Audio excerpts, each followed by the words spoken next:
पहले चुनाव में सितारगंज विधानसभा सीट आरक्षित रखी गई थी। यही बड़ा कारण था कि सामान्य वर्ग से नाता रखने वाले कई बड़े नेता इस विधानसभा सीट से चुनाव नहीं लड़ पाए। 90 के दशक में जब कांग्रेस के दिग्गज नेता रहे पूर्व मुख्यमंत्री नारायण दत्त तिवारी का देश की राजनीति में अच्छा खासा बोलबाला था। कहा जाता है कि नारायण पाल स्वर्गीय एनडी तिवारी का कांग्रेस रूपी हाथ पकड़कर ही सक्रिय राजनीति में आए थे। युवाओं और खासकर दलितों के संघर्षों की लड़ाई को लड़ने वाले नारायण पाल ने जल्द ही कांग्रेस में एक अच्छा मुकाम हासिल कर लिया था। कहा तो यहां तक भी जाता है कि 90 के दशक में नारायण पाल स्वर्गीय एनडी तिवारी के बेहद करीब रहा करते थे। यही बड़ा कारण है कि उस दौर में नारायण पाल का कांग्रेस की सक्रिय राजनीति में अच्छा खासा बोलबाला था। राजनीति से जुड़े जानकारों की माने तो अगर नारायण पाल कांग्रेस में रहकर राजनीति करते तो शायद आज प्रदेश की सियासत में नारायण पाल का कद पहली पंक्ति में खड़े नेताओं के समान होता। एक घटनाक्रम के बाद नारायण पाल की सियासत में एक ऐसा मोड़ आ गया कि नारायण पाल ने कांग्रेस के हाथ को छोड़कर बसपा के हाथी की सवारी कर ली, जिसके बाद उन्होंने राज्य में होने वाले पहले विधानसभा चुनाव में सितारगंज आरक्षित सीट से अपना नामांकन दाखिल कर दिया। पहले विधानसभा चुनाव में नारायण पाल का सीधा मुकाबला भारतीय जनता पार्टी की उम्मीदवार बीना आर्य के साथ हुआ। हैरानी की बात तो यह है कि उत्तराखंड की लगभग सीटों में कांग्रेस और भाजपा के बीच सीधा मुकाबला चल रहा था। इसे नारायण पाल की सफल रणनीति ही कहेंगे कि बसपा का उम्मीदवार होने के बावजूद भी नारायण पाल ने यह चुनाव जीत लिया। पुनः 2007 के चुनाव में जीत हासिल कर नारायण पाल ने भाजपा और कांग्रेस दोनों ही दलों को यह संकेत देने का काम कर दिया था कि सितारगंज सीट पर बसपा नहीं बल्कि नारायण पाल ने चुनाव जीता है। वर्ष 2012 में नए परिसीमन के साथ सितारगंज सीट सामान्य हो गई। भाजपा ने किरण मंडल, कांग्रेस ने सुरेश गंगवार तो नारायण पाल पुनः बसपा के बैनर तले चुनावी मैदान में आ गए। भाजपा द्वारा सितारगंज के चुनावी रण में फेंका गया बंगला कार्ड काम कर गया और किरण मंडल यह चुनाव जीत गए। इस बात का कोई ठोस प्रमाण नहीं है कि किरण मंडल ने अपनी सीट से इस्तीफा क्यों दिया, किंतु इस घटना ने पूरे उत्तराखंड प्रदेश की सियासत में मानो भूचाल सा मचा दिया हो। किरण मंडल के ऊपर यह आरोप लगे थे कि उन्होंने क्षेत्रीय लोगों की भावनाओं के साथ खिलवाड़ किया है। किरण मंडल को आधार बनाकर उस समय के मौजूदा मुख्यमंत्री विजय बहुगुणा उपचुनाव लड़ने सितारगंज आ गए, जिसके बाद वर्ष 2017 के चुनाव से ठीक पहले प्रदेश की सियासत में दल बदल का बड़ा खेल हो गया। पूर्व सीएम विजय बहुगुणा सहित कांग्रेस के तमाम बड़े नेता भाजपा में शामिल हो गए, जिसके बाद विजय बहुगुणा ने अपने पुत्र सौरभ बहुगुणा को सितारगंज के मैदान में उतार दिया। इस चुनाव में कांग्रेस की बंगला कार्ड खेलने का सियासी खेल पूरी तरह फेल रहा। कांग्रेस की महिला प्रत्याशी मालती विश्वास को सौरभ बहुगुणा ने अपने सफल मैनेजमेंट के चलते 25,000 से अधिक वोटों से चुनाव हराकर मानो इतिहास रच दिया हो। नमस्कार, मैं नरेश जोशी, एबीपीएल न्यूज में आप सभी का स्वागत करता हूं। जैसा कि विधानसभा चुनाव में विधानसभा सीटों का सिलसिलेवार समीक्षा जारी है, आज बात करेंगे सितारगंज विधानसभा सीट के सियासी घोड़ाफात की। सितारगंज सीट की जानकारी देने के लिए हमारे सहयोगी संवाददाता नवीन भट्ट हमारे साथ ऑनलाइन पे जुड़ रहे हैं। नवीन जी, जानेंगे सितारगंज विधानसभा सीट का सियासी घोड़ाफात। मेरा पहला सवाल आपसे यह है कि सितारगंज विधानसभा सीट वर्ष 2012 में अनारक्षित हो गई। 2002 और 2007 दो चुनाव वहां आरक्षित रहे। 2012 के चुनाव में किरण मंडल ने वह चुनाव जीत लिया, जिसके बाद विजय बहुगुणा साहब की वहां एंट्री हुई। अब आपसे जानना चाहेंगे कि सितारगंज के सियासी रण में विजय बहुगुणा खुद आए थे या उनको लाया गया था?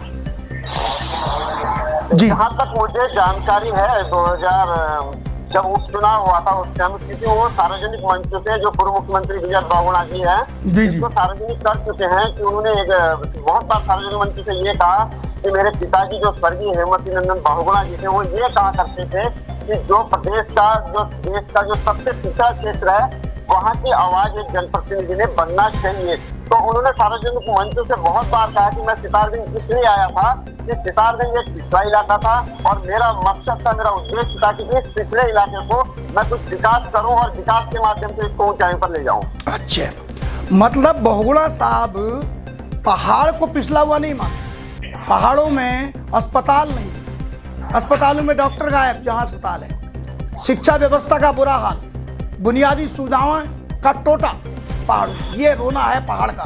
और बहुगुणा साहब कहते हैं, बहुगुणा साहब मानते हो कि सितारगंज को अपना विवेक अपनी बुद्धि उन्होंने माना होगा। चलिए विषय नहीं है, जानना चाहेंगे भट्ट जी, सितारगंज विधानसभा सीट पर 2012 में जब किरण मंडल चुनाव जीत गए थे, चुनाव जीतने के बाद यहाँ एक सियासी घटनाक्रम हुआ, वो घटनाक्रम क्या था जरा जानकारी देना चाहेंगे आप? 2012 में जब किरण मंडल सितारगंज से विधायक बने थे, पहली बार कोई विधायक यहाँ से बने, लेकिन उसके बाद राजनीतिक घटनाक्रम हुआ, विजय बहुगुणा जी मुख्यमंत्री बने उत्तराखंड के। उसके बाद जिसके कोई प्रमाण नहीं है कि क्या उनकी डील हुई थी, क्या बात हुई थी, कोई भी ऐसा प्रमाण हमारे सामने नहीं है। लेकिन उसके बाद वो ये कहते हैं विजय बहुगुणा जी कि मैं सितारगंज इसलिए आया था कि यहाँ पे पिछड़ा इलाका था। जैसे आपने क्वेश्चन करा कि पहाड़ों में वो क्यों नहीं गए, पहाड़ों में भी मूलभूत सुविधाओं का अभाव है, ये राजनीतिक समीकरण क्या होगा, इसमें तो कोई ऐसा साक्ष्य हमारे सामने नहीं है। नहीं, किरण मंडल जी ने इस्तीफा दिया था, इसकी कोई वजह है आपके पास? इस्तीफा जो किरण मंडल ये कहते हैं, मैंने इस्तीफा इसलिए दिया था कि भाजपा की सरकार नहीं बनी थी और मैं विपक्ष का विधायक रहकर यहाँ से कुछ नहीं कर सकता था, इसलिए मैंने इस्तीफा दिया। ठीक, अब बात करते हैं 2017 के विधानसभा चुनाव की। 2017 के विधानसभा चुनाव में एक और सियासी घटनाक्रम हुआ। वो सियासी घटनाक्रम प्रदेश लेवल का था, ये अलग बात है। देहरादून से लेकर दिल्ली तक भागदौड़ चलती रही, भगदड़ मच गई भाजपा के विधायकों में। विजय बहुगुणा साहब क्योंकि भाजपा के विधायक कांग्रेस पार्टी से विधायक थे सितारगंज से, हरीश रावत मुख्यमंत्री बन गए थे। जिसके बाद एक सियासी घटनाक्रम हुआ, कई लोग दल बदल के इधर से उधर चले गए, जिसके बाद कांग्रेस का उम्मीदवार सितारगंज सीट में पलट गया। भारतीय जनता पार्टी ने सौरभ बहुगुणा को टिकट दे दिया और कांग्रेस से मालती विश्वास को टिकट मिला। इस चुनाव में विजय बहुगुणा के पुत्र सौरभ बहुगुणा की जीत हुई। मैं जानकारी ठीक दे रहा हूं ना? एकदम सही। अब हम ये जानना चाह रहे हैं कि जिस प्रकार की आवाज, जिस दम से, जिस जोश से विजय बहुगुणा साहब कहते थे कि सितारगंज मेरी मिट्टी है, सितारगंज के लोग को मेरे परिवार के हैं, को 5 साल का समय पूरा हो गया है। सौरभ बहुगुणा जी के 5 साल पूरे होने को आ गए हैं। मुख्यमंत्री पुष्कर सिंह धामी हैं, 5 साल तक भाजपा की सरकार रही। कोई मुझे 4 ऐसी वजह बताइए जिसमें सौरभ बहुगुणा ठोक बजा के कह सके कि मैंने सितारगंज के लिए किया। मुझे 4 बातें बताइए, क्या किया उन्होंने? नरेश जी, जैसे कि मैं आपको कहना चाहता हूँ, जो विजय बहुगुणा जी है या सौरभ बहुगुणा, वो दोनों ये कहते हैं कि सितारगंज से हमारा जो रिश्ता है वो सियासी रिश्ता नहीं है, हमारा परिवार का रिश्ता है। परिवार का रिश्ता। आपने कहा कि 4 ऐसे बात बताई जो सौरभ बहुगुणा दिल ठोक के कह सकते हैं कि हम यहाँ पे हमने ये काम किया। तो मैं आपको बता रहा हूँ, सितारगंज आजादी के बाद यहाँ पे सितारगंज में डिग्री कॉलेज नहीं था, तो वो इनके आने के बाद ही डिग्री कॉलेज बना। ITI कॉलेज यहाँ का काशीपुर में चलता था, पॉलिटेक्निक कॉलेज यहाँ का काशीपुर में चलता था। उसके बाद अगर मैं बात करूँ तो ऐतिहासिक सिरसा पुल का आज माफी चाहूंगा, ऐतिहासिक सूखी नदी पुल जो पिछले 40 वर्षों से जो शक्तिपारण क्षेत्र से आम नागरिक थे वो उसकी मांग करते थे, आज इस पुल का उद्घाटन हुआ। इससे पहले सिरसा मार्ग था, ये भी लगभग 45 वर्ष पुराना मांग थी, वो भी आज जो है पूरी हो चुकी है। तो इसके अलावा चाहे ITI हो, पॉलिटेक्निक हो या फिर पुस्तकालय, और सबसे बड़ी बात रोडवेज बस अड्डा नहीं था यहाँ पे। तो बहुगुणा परिवार के आने के बाद भी यहाँ रोडवेज बस अड्डा, इंडोर स्टेडियम बना है। और मैं बात करूँ सड़कों की तो लगभग यहाँ की अधिकांश सड़कें बनकर तैयार हो चुकी है। उसके अलावा एक अस्पताल की बात करूँ, क्योंकि अस्पताल यहाँ का ऐसी स्थिति में था कि यहाँ का अस्पताल एक रेफर सेंटर और खुद अस्पताल बीमार था। आज जो है मतलब सत्ता का पूरा लाभ, आपका ये कहना है कि सौरभ बहुगुणा ने सितारगंज क्षेत्र के लिए बहुत ऐसे काम किए जिससे वो चुनाव में लोगों से वोट मांग सके। अब मेरा दूसरा सवाल सुनिए, सितारगंज विधानसभा सीट पर मौजूदा विधायक सौरभ बहुगुणा को घेरने के लिए विपक्ष के पास कौन सा ऐसा मंत्र है जिससे सौरभ बोगला चुनाव में चारों खाने गिर जाए? जी, जहां तक सितारगंज विधानसभा में विपक्ष के घेरने की बात करूं तो सबसे ज्यादा जो इस टाइम मुद्दा बना हुआ है वो है बाजार में सौंदर्यीकरण का। सौंदर्यीकरण का आज से 2 वर्ष पहले काम स्टार्ट हुआ था, लेकिन कुछ व्यापारियों की दुकानें टूटी। उस दुकानें टूटने से व्यापारी काफी आक्रोशित हुए और यहाँ तक विरोध प्रदर्शन भी किया, कोर्ट चले गए। कोर्ट जाने के बाद न्यायालय में मामला विवेकाधीन था, तो उसके बाद अब कुछ दिन पहले से काम स्टार्ट हुआ। और यहाँ के मैं गोठा की बात करूँ तो काफी चर्चित मामला रहा, मुद्दा रहा। और वहाँ के जो स्थानीय लोग हैं, गोठा के गांव के लोग, उनकी मांग है कि राजस्व गांव घोषित किया जाए, क्योंकि वहाँ की जो स्थिति है, सड़कें नहीं बन पाई और पानी से जो है, बारिश के पानी से उनकी खेती पाती जो भी थी। नहीं, गोठा गांव को राजस्व गांव का दर्जा दिलाने की बात कही थी क्या सौरभ जी ने?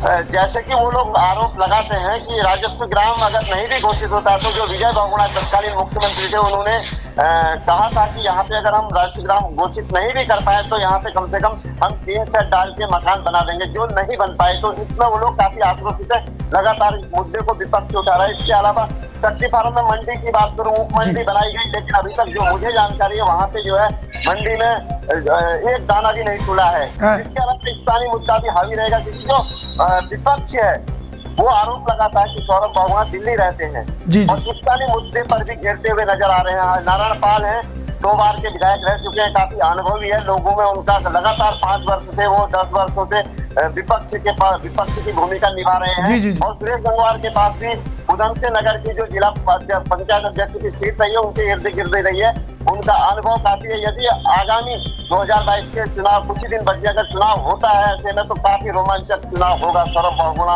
और सुरेश गंगवार नारायण पाल के बीच। नवीन भट्ट जी, शक्ति फार्म उप मंडी का क्या हाल है? जो विजय बहुगुणा जी ने बनाई थी शक्ति फार्म में उप मंडी, उसका क्या हाल है? शक्ति फार्म जहाँ तक मुझे जानकारी है कि जब ये बहुगुणा परिवार यहाँ आया, उसके बाद उप मंडी शक्ति फार्म में बनाई गई, लेकिन जो मुझे जानकारी है बहुत ज्यादा वहाँ काम नहीं चल रहा है। शक्ति फार्म छोटे छोटे काश्तकारों का गढ़ है। शक्ति फार्म से कई ऐसी फसल है जो किच्छा और रुद्रपुर की मंडी, यहाँ तक कि बरेली मंडी तक जा रही है, लेकिन हमारे पास ये जानकारी है कि सितारगंज की मंडी में एक अनाज का दाना नहीं तुला आज तक। यह भी विपक्ष के पास बड़ा मुद्दा हो सकता है चुनाव में। अब हम आपसे ये जानना चाहेंगे कि जो 2012 के सियासी जो कारण रहा है, 2012 में जो वहाँ पर सियासी घटनाक्रम हुआ सितारगंज में, उसका जो ध्रुव थे वो किरण मंडल थे। किरण मंडल का कुछ है पता? सक्रिय राजनीति में है या क्या कर रहे हैं? मैं बात कर रहा हूँ किरण मंडल की। किरण मंडल अभी इस वक्त कांग्रेस में है और बहुत ज्यादा एक्टिव नहीं है कार्यकर्ताओं के साथ। बहुत ज्यादा उनको हम देखते हैं ग्राउंड लेवल में नहीं देखा जाता है। अब वक्त भी और ज्यादातर घर में रहते हैं। तो किरण मंडल अभी इस वक्त मैं जहाँ देखता हूँ बहुत जो कांग्रेस के कार्यक्रम हुए वहाँ नजर नहीं आते। नहीं, मैं नवीन भट्ट जी, किरण मंडल जिस समय स्वस्थ थे, मैं आपको ले चलता हूँ आज से 2-3 साल पहले, 4 साल पहले, तो वो पूरे बाजार में घूम घूम के कहते थे कि मुझसे बहुत बड़ी गलती हो गई, मैंने बहुत बड़ी गलती करी विजय बहुगुणा साहब को के लिए सीट छोड़ के। क्या अब भी वो इसको कहते हैं या खामोश रहते हैं? क्या कहते हैं विजय बहुगुणा जी को लेकर? वो जब से उनको मौका मिला है, मैं देखता हूँ वो इस बात को कहते हैं कि मैंने जो उस वक्त अपना विधायक का पद एक बलिदान दिया था, इस क्षेत्र का विकास हो, मैंने उस विकास के लिए बलिदान दिया। क्योंकि भारतीय जनता पार्टी के जो नेता, जो लोग हैं, कार्यकर्ता, उनके ऊपर आरोप लगाते हैं कि भारतीय जनता पार्टी से जीते, हमने मेहनत करी थी, सामान्य व्यक्ति को विधायक बनाया, उसके बाद उन्होंने जो है धोखा दिया। तो उस धोखे से आरोप से वो ये कहते हैं कि मैंने क्षेत्र के विकास के लिए ये बलिदान दिया। अच्छा, सितारगंज सीट से कांग्रेस की ओर से कितने दावेदारों के नाम निकल के सामने आ रहे हैं? कांग्रेस के दावेदारों की बात करूं तो बहुत लंबी फहरिस्त है, लगभग 12 नहीं 4-5 प्रमुख नाम, जो 4-5 ऐसे नाम जो टिकट लाने की हैसियत रखते हो, जिनको टिकट मिल सकता हो। अगर मैं बात करूं पूर्व विधायक नारायण पाल की, 10 बार के वो 2 बार के विधायक रह चुके हैं, 10 साल यहाँ विधायक रहे, उत्तराखंड बनने के बाद 2 बार विधायक रहे। जी। और अगर मैं बात करता हूँ कि पिछले 5 सालों में यहाँ सितारगंज में विपक्ष की भूमिका किसने निभाई है, तो मैं ये कह सकता हूँ कि विपक्ष की भूमिका नारायण पाल ने ही निभाई पूरे 5 वर्ष। हालांकि अभी पूर्व जो प्रत्याशी रहे कांग्रेस के सुरेश गंगवार साहब, वो भी जो है भाजपा दावेदारी कर रहे हैं कांग्रेस से। अच्छा, मालती विश्वास का भी नाम सुनने में आ रहा है कि वो भी दावेदारी कर रही हैं। मालती विश्वास ने भी दावेदारी की है, लेकिन पिछले चुनाव में उनकी करारी हार हुई थी। जो उनका गढ़ है शक्ति फार्म, वहां से वो बहुत बुरी तरह हारी थी। तो आगे देखना है कि शीर्ष नेतृत्व कांग्रेस का क्या निर्णय लेता है, लेकिन वो भी प्रत्याशी है। ठीक है, ठीक है। अब ये जानना चाह रहे हैं कि 3 नाम हमारे पास आए हैं, मालती विश्वास, सुरेश गंगवार, पूर्व विधायक नारायण पाल। इन तीनों में से किसी को कोई बगावती तेवर आपको देखने को मिले कहीं से ऐसा? जिस तरह कांग्रेस में गुटबाजी चल रही है, टिकट तो एक को मिलेगा, लेकिन 3 के 3 मजबूत दावेदार हैं। क्या आपको लगता है कि इसमें से कोई बागी हो सकता है इन तीनों में? एक सबसे बड़ी बात है कि जहां भाजपा के एकमात्र संभावित प्रत्याशी कह सकता हूं मैं सौरभ बहुगुणा है, उनके लिए जबकि कांग्रेस में लगभग 13 प्रत्याशी हैं और अपने अपने अलग अलग धड़ों में बटे हुए हैं। आने वाले दिनों में यदि किसी एक को टिकट मिलता है तो अंतरकलह होने की संभावना है, पूरी संभावना है। बातचीत करने के लिए बहुत बहुत धन्यवाद नवीन भट्ट। शक्ति फार्म के लोगों का चुनाव को लेकर क्या मिजाज है और शक्ति फार्म में क्या रणनीति तैयार हो रही है, इसको लेकर मेरे साथ बातचीत करने के लिए मौजूद हैं बंगला नेता और शक्ति फार्म के मशहूर कांग्रेसी नेता रमेश राय। रमेश जी, बहुत बहुत स्वागत है एबीपीएल न्यूज में आपका। धन्यवाद आपके सभी दर्शकों का। रमेश जी, आज बात करते हैं सितारगंज विधानसभा के चुनाव की। सितारगंज विधानसभा का चुनाव शक्ति फार्म में आके लड़ा जाता है, ऐसा हम नहीं करें, ऐसा माना जाता है और सही भी यही है। अब सवाल खड़ा होता है, 40% के आसपास बंगला वोट है। मैं ठीक कह रहा हूं? आंकड़ा मेरा ठीक है रमेश जी? जी बिल्कुल। 40% के आसपास बंगला वोट है और यही सबसे बड़ा कारण रहा कि 2012 के विधानसभा चुनाव में जब सितारगंज सीट अनारक्षित हो गई तो किरण मंडल भाजपा के बैनर तले चुनाव लड़े और किरण मंडल ने 2 बार के विधायक रह चुके मजबूत नेता नारायण पाल को चुनाव हरा दिया, जिसके बाद वर्ष 2017 में फिर चुनाव हुआ। यह चुनाव भारतीय जनता पार्टी के प्रत्याशी सौरभ बहुगुणा और कांग्रेस की महिला प्रत्याशी मालती विश्वास के बीच हुआ। अब बड़ा गंभीर मामला है, समझ से परे है कि कहां चला गया बंगला वोट, क्या हो गया, कैसे हार मालती विश्वास, जरा बताइए विस्तार से। वर्ष 2012 में जो विधानसभा चुनाव हुए थे जी, उससे पूर्व यहाँ की जो सीट थी वो आरक्षित थी। जी। जब 7 साल बाद एक मैसेज था कि 7 साल बाद ये सीट सामान्य हुई है तो हमारे बीच की व्यक्ति को चुनाव लड़ाया जाए। जी। जिसमें भारतीय जनता पार्टी के टिकट पर श्री किरण मंडल जी चुनाव लड़े। जी। उस वक्त किसी ने ये नहीं देखा कि कौन कांग्रेस का है, कौन बसपा का है, कौन सपा का है, किसी ने ये नहीं देखा। सबने एक मंच में आकर चुनाव लड़ाया। जी। बंगाली समाज के लोगों ने, किरण मंडल जी को, क्योंकि किरण मंडल जी उस समय पूर्व में चेयरमैन भी रह चुके हैं यहाँ के और एक जानी मानी हस्ती, अच्छे बंगाली नेता के रूप में वो जाने जाते हैं। जी। तो उनको भारतीय जनता पार्टी ने टिकट दिया और एक तरफा जीत हुई। जी। 2017 की अगर हम बात करें तो 2017 में पार्टी के सबसे पहले हाईकमान ने एक तो यहाँ पर कोई कार्यकर्ताओं की राय नहीं है जो कांग्रेस से जुड़े लोग थे। जी। हाईकमान ने अचानक टिकट सौंप दिया।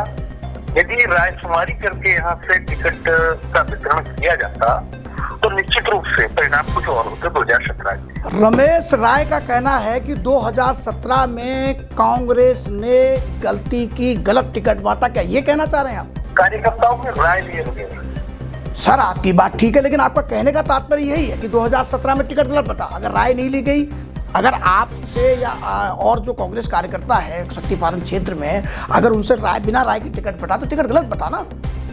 स्पष्ट कीजिए इस बात को। कहीं न कहीं पार्टी हाईकमान ने तो टिकट वितरण में लेट कर दिया। जी। इससे जो स्थिति में जो कार्यकर्ता हैं वो असमंजस में थे, जो आज की स्थिति है। जी। जो 17 की पोजीशन आज फिर 2022 में यही इसी पोजीशन में हम खड़े हैं कि हाईकमान टिकट का जो वो नाम फाइनल करना है। प्रत्याशी घोषित करने में विलंब हो रहा है। जी जी, टिकट में विलंब हो रहा है। दूसरी बात ये है कि यहाँ शक्ति फार्म के खासकर मैं बंगाली समुदाय से जुड़ा हुआ हूँ और मैं लगभग इस शक्ति फार्म क्षेत्र के तमाम हर उस सभा में मौजूद रहता हूँ जहाँ सामाजिक कार्यों के विषय में वार्ता होती है। ठीक। तो जो हमारे यहाँ की एक मांग है कि इस बार हम किसी भी बाहरी व्यक्ति को प्रत्याशी यदि बनाते हैं जी, तो हम जी। उसके साथ होंगे। जी हम स्थानीय विधानसभा का व्यक्ति कोई भी होगा उसके साथ हम खड़े रहेंगे, उसको हम चुनाव लड़ाएंगे, लेकिन बाहरी व्यक्ति को चुनाव नहीं लड़ाएंगे। जी जी जैसा कि कुछ आप आ रहे हैं कि कोई बाहर से भी प्रत्याशी हो सकते हैं कांग्रेस से। जी जी तो आज अगर हम विपक्ष में हैं और विपक्ष में हम बात करते हैं विपक्ष के भाजपा के लोगों की, तो उनका प्रत्याशी बाहर का है जी। और हम अपने स्थानीय प्रत्याशी की मांग इसलिए कर रहे हैं कि हम इस मुद्दे को भी हम चुनाव में जनता के बीच में रखेंगे। रमेश जी, क्योंकि आप बंगाली समाज से ताल्लुक रखते हैं और बंगाली समाज की बैठक में सक्रिय भी रहते हैं। यहाँ पर रमेश जी मेरी बात को समझने की कोशिश कीजिएगा। एक तो आप कांग्रेस की राजनीति करते हैं और दूसरा अपने समाज में भी रहते हैं। अब देखिए रमेश जी, मैं आपसे ये जानना चाह रहा हूँ कि शक्ति फार्म में बंगाली समाज का जो वोटर है वो अपने समाज के बीच का नेता चाहता है या किसी भी व्यक्ति को? देखिए कांग्रेस और बंगाली समाज दोनों में अंतर। बंगाली समाज दो दलों में बटा हुआ है। बंगाली समुदाय के लोग कांग्रेस में भी हैं और भारतीय जनता पार्टी में भी हैं, दोनों दलों में शामिल है। मैं ये जानने का प्रयास कर रहा हूं कि बंगाली जो समुदाय है वो उनके बीच में क्या कुछ चल रहा है? क्या ऐसा कुछ है कि वो चाह रहे हैं कि हमारे बीच का, हमारे समाज का प्रत्याशी बनाया जाए? ऐसा कुछ है क्या? पहले तो ये स्थिति क्लियर कीजिए। देखिए, मैं सबसे पहले बंगाली समाज से हूँ। दूसरा नंबर मैं एक ऐसी पार्टी से जुड़ा हुआ हूँ जो पार्टी कांग्रेस किसी धर्म और किसी भी इस प्रकार के मामलों पर विश्वास नहीं करती है। सबको साथ लेके चलने का प्रयास करती है। जी जी जी जी। तो मेरा सीधा ये कहना है और यहाँ की जो एक आम सहमति और एक राय है जी जी, उसमें अधिकांश जो क्षेत्र के लोग हैं उनका कहना ये है कि इस विधानसभा का हो प्रत्याशी। ऐसे तो देखिए मुस्लिम समाज में भी इस समय काफी संख्या में वोटों की संख्या में वृद्धि हुई है और वो लोग वो भी मांग कर सकते हैं अपने लिए। सिख समुदाय की जहाँ इतना बड़ा किसान। रमेश जी मैं माफी चाहता हूँ। मैं आपसे ये जानना चाह रहा हूँ क्योंकि बंगला वोट निर्णायक वोट है।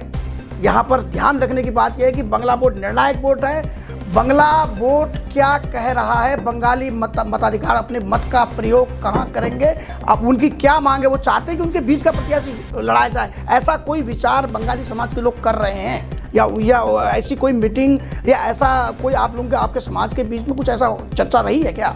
ये जानना चाह रहे हैं। ऐसी चर्चाएं तो देखिए तमाम तरीके की बैठकें होती है, तमाम तरीके की चर्चाएं होती जी जी जी।